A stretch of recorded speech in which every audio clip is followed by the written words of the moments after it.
US president Donald ട്രംപിന്റെ 5 ദിവസത്തെ വെടിനിർത്തൽ പ്രഖ്യാപനത്തിന് പിന്നാലെ വളരെ ശ്രദ്ധേയമായ ഒരു പ്രതികരണം നടത്തിയിരിക്കുകയാണ് ഇസ്രായേൽ പ്രധാനമന്ത്രി ബെഞ്ചമിൻ നെതന്യാഹു.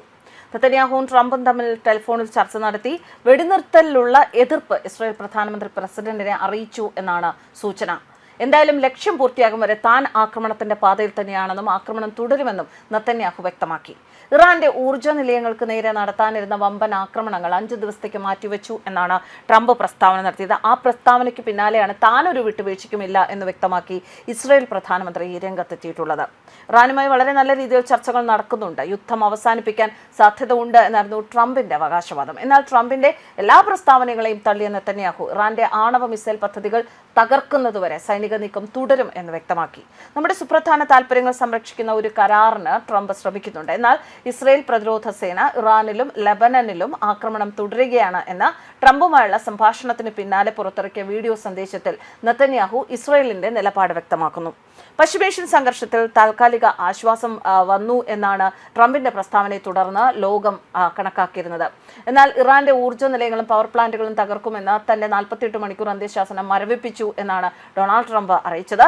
ഇറാൻ 5 ദിവസത്തെ സമയം കൂടി നൽകുന്നതായും ഈ 5 ദിവസങ്ങൾക്കുള്ളിൽ ഇറാന്റെ ഊർജ്ജ നിലയങ്ങളിൽ ആക്രമണമൊന്നും തങ്ങളുടെ ഭാഗത്തു നിന്നുണ്ടാകില്ലെന്നും ട്രംപ് വ്യക്തമാക്കി. ഇറാനുമായി കഴിഞ്ഞ 2 ദിവസമായി നടത്തിയ ഫലപ്രദമായ ചർച്ചകളെ തുടർന്നാണ് ഈ തീരുമാനമെന്നാണ് ട്രംപ് പറഞ്ഞത്. തന്റെ സോഷ്യൽ മീഡിയ പ്ലാറ്റ്ഫോമായ ട്രൂത്ത് സോഷ്യലിലൂടെയാണ് ട്രംപ് ഈ വിവരം പുറത്തുവിട്ടത്. കഴിഞ്ഞ 2 ദിവസമായി അമേരിക്കയും ഇറാനും തമ്മിൽ വളരെ നല്ലതും ക്രിയാത്മകവുമായ ചർച്ചകൾ നടന്നു. പശ്ചിമേഷ്യയിലെ ശത്രുത പൂർണ്ണമായും അവസാനിപ്പിക്കുന്നതിനെ കുറിച്ചാണ് സംസാരിച്ചത്. ഇതിന്റെ അടിസ്ഥാനത്തിൽ ഇറാന്റെ പവർ പ്ലാന്റുകൾക്ക് നേരെയുള്ള എല്ലാ സൈനിക നീക്കങ്ങളും 5 ദിവസത്തേക്ക് നിർത്തിവെക്കാൻ പ്രതിരോധ വകുപ്പിന് നിർദ്ദേശം നൽകിയെന്നാണ് ട്രംപ് അറിയിച്ചത്. ഹോർമുസ് കടലിടുക്ക് തുറന്നുകൊടുത്തില്ലെങ്കിൽ ഇറാന്റെ വൈദ്യുതി നിലയങ്ങൾ തകർക്കും എന്ന 48 മണിക്കൂർ കാലാവധി തിങ്കളാഴ്ച അവസാനിക്കാനിരിക്കെയായിരുന്നു ഈ പിന്മാറ്റം നടന്നത്.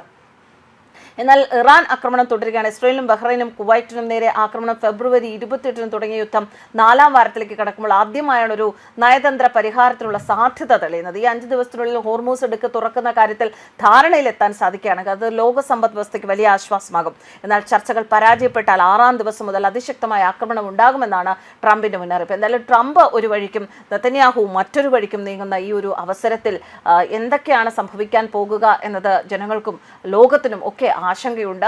കാരണം ഒരു ആശ്വാസം ആയിരുന്നു ട്രംപിന്റെ ഇത്തരത്തിലൊരു പ്രഖ്യാപനം പുറത്തു വന്നപ്പോൾ. എന്നാൽ നെതന്യാഹു ആക്രമണത്തിൽ നിന്ന് പിന്നോട്ടില്ല എന്ന് പറയുമ്പോൾ ഈ 2 ലോകശക്തികൾ തമ്മിൽ എത്രമാത്രം പ്രശ്നങ്ങൾ, ഇനി കൂടുതൽ പ്രശ്നങ്ങൾ പശ്ചിമേഷ്യയിൽ ഉണ്ടാക്കും എന്ന ഒരു ആശങ്കയിൽ തന്നെയാണ് ലോകം. എന്തായാലും നല്ലത് മാത്രം സംഭവിക്കും എന്ന ശുഭപ്രതീക്ഷയും എല്ലാവർക്കും ഉണ്ട്. കാരണം ഇത്തരം പ്രശ്നങ്ങൾ കടുക്കുമ്പോൾ അവിടെ മറ്റു രാജ്യങ്ങളുടെ സമാധാന ശ്രമത്തിനുള്ള ഇടപെടലുകൾ തീർച്ചയായും ഉണ്ടാകുമെന്ന് തന്നെയാണ് ലോക രാജ്യങ്ങളുടെ പ്രതീക്ഷ. അങ്ങനെയൊന്നും ഉണ്ടായില്ല എങ്കിൽ 5 ദിവസത്തിന് ശേഷമുള്ള 6ാം ദിവസം അതിഭീകരമായിരിക്കും എന്ന മുന്നറിയിപ്പും യുദ്ധരംഗത്തെ വിദഗ്ധർ നൽകുന്നുണ്ട്. ന്യൂസ് ഡെസ്ക് കർമ്മ.